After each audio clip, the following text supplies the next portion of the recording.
This is the family history of Richard L. Moore, born March 14, 1921, passed into the arms of Jesus January 6, 2004, at the age of 82. I had the privilege of traveling to Indiana with Dad in the summer of 2003. So many stories were told in the way only Dad can tell them about places and people he grew up with. I wish you could have been with us. God just showered us with kisses, putting people in just the right spot when we passed through. For example, this picture at the airplane gas station with the squirrel and the bear was taken by a stranger. When we told him what brought us to Bluffton, the stranger surprised us by saying, "Well, I went to school with a Jean Moore. Any relation?" Jean, of course, was Dad's little sister. This is Dad's family history, our heritage. The picture of the airplane gas station circa 1930.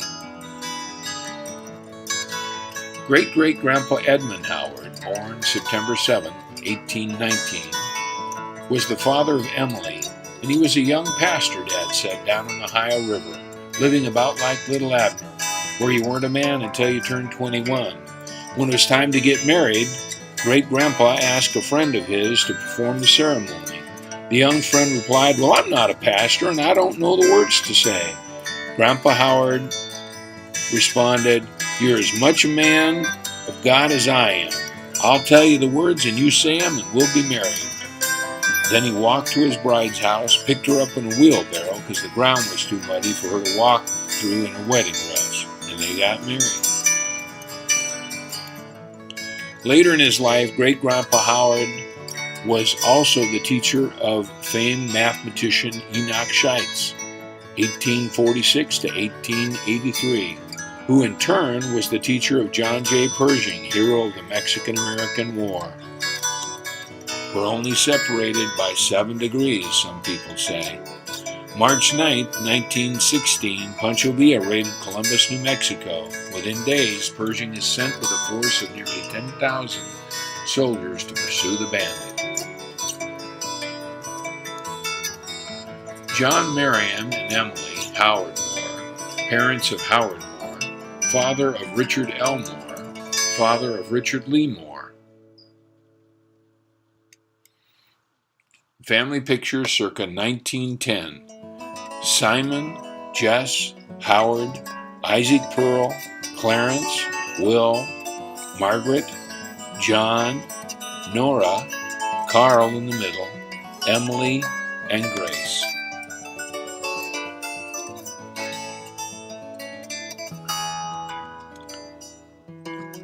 Circa 1960.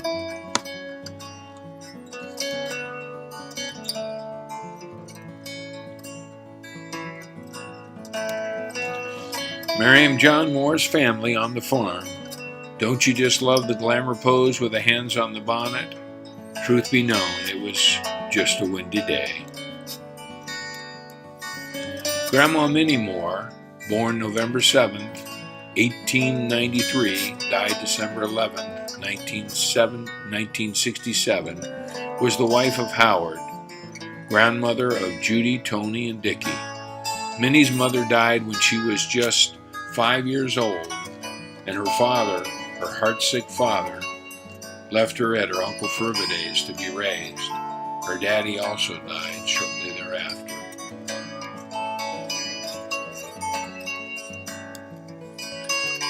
Minnie Alvila Gibson Moore, mother of Richard L. Moore.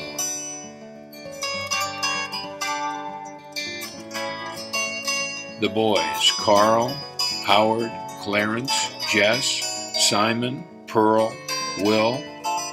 5 of the 7 boys became pastors. This is Grandpa Howard around age 25 when he went out to Montana following his dreams to homestead. Grandpa Howard with Dad's cousin Frank going hunting. During the Depression, Grandpa bought bread for 2 cents a loaf and sold it for 5 cents a loaf. This bread truck sold for about $300 brand new in 1923 thanks to Mr. Ford's assembly line innovations.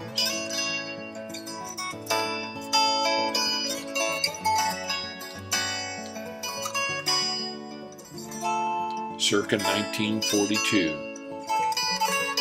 Circa 1942, Georgia, Forrest, Jean, Don, Marjorie, Norma, Dick, Jim, Emily, Minnie, Howard, and Betty.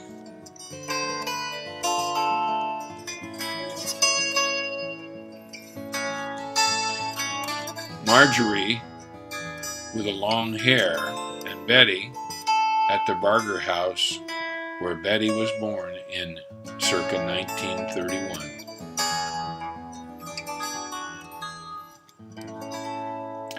After leaving home, Marge cut her hair. Emily wanted to follow her lead, so one day after church, she, being one of the more defiant children, also cut her hair short. The other girls followed her fashionable lead. Grandpa Howard was furious. Aunt Norma, a little more timid of the girls, said she tried to pin her hair back on, but let it go after the tempers calmed down. Emily with the chickens. Dad, Dick, tells of two Smith brothers who had a sign on this barn. Flights, $2. One was killed pioneering airmail. The other also died in a plane crash. Still, the idea of flying fascinated Dad. Dad's dream of flying came true with World War II. He flew C-47s mostly and also trained other young pilots. Here's Dad, age 5, Jim, age 7, Doug, Forrest, Don, Grandma Moore, that would be circa 1925. It was said that Dickie cussed a lot, saying things like gee and dang. Willard Mullard used to beat up on Dad at school, he said. As a senior adult, he wanted to join the church, so he came to California to ask forgiveness of Dad. Dad, with tears in his eyes, said, "Well, of course I forgive you."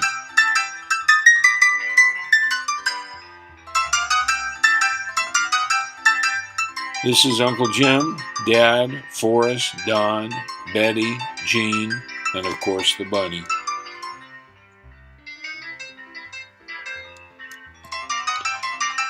When Franklin Delano Roosevelt was elected president in 1932, Grandpa Moore and friends bought a truckload of sandwiches to the celebration. Uncle Jim said the idea was to sell them, but they got so worked up they ended up giving them away.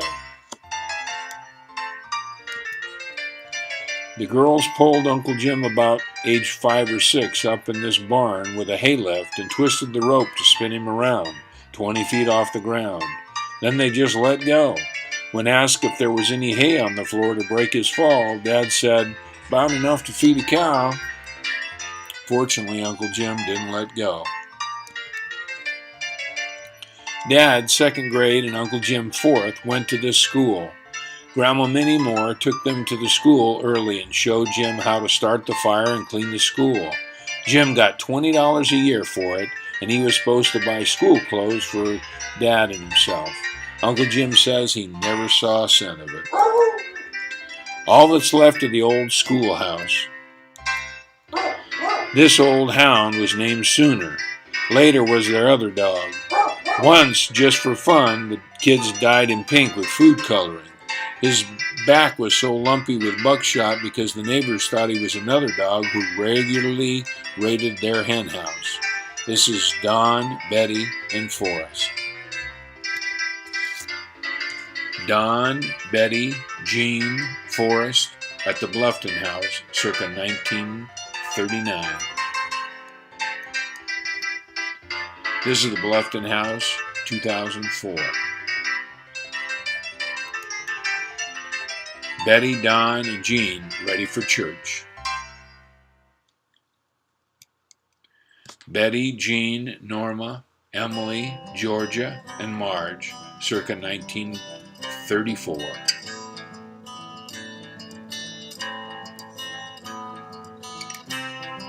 Forrest and Don, in uniform, ready to serve their country.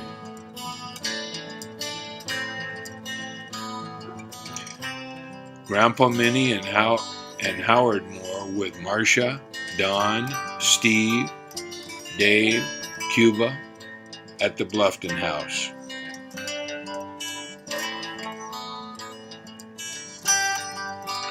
Howard Moores of Jimtown area celebrate their 50th wedding anniversary. It's a small world, and God has connected us in so many special ways. For example, Dad's cousin Clarence Moore helped found over 300 Christian radio stations around the world, including HCJB in Quito, Ecuador, 1939 and 1945. In 1974, Dick Moore Jr. worked in a ministry in Mexicali through Azusa Pacific University. Who was the keynote speaker at these events? Dick's friend and fellow pastor Ron Klein, president of HCJB Radio. Like Dad, Uncle Don flew in World War II, but he also flew in Korea as a forward observer in a little T-6. Being a forward observer was risky business. It meant finding the enemy and then telling on them. They frowned on that and tried to eliminate the observer. Uncle Don and Lena were their firstborn John. In 2004, my cousin John got in a truck and quietly drove $120 million in $100 bills into Baghdad. He had no weapon to pay construction workers because they would not work without assurance of payment. Cousin John with $120 million in cash. John told me later there were other people with weapons. Here's Mom, Dad, Dickie, Judy, Tony, and Sparky. Tony, Dickie, and Judy. Circa 1952. This is Grandpa Moore's old house on Uncle Jim's farm, built 1840. Once it was used to hide runaway slaves for the Underground Railroad. Aunt Marge in 2003 with Dad and Dick. She showed she was still full of beans by dropping to her knees at age 89 to get into the picture. Notice her hair is still short.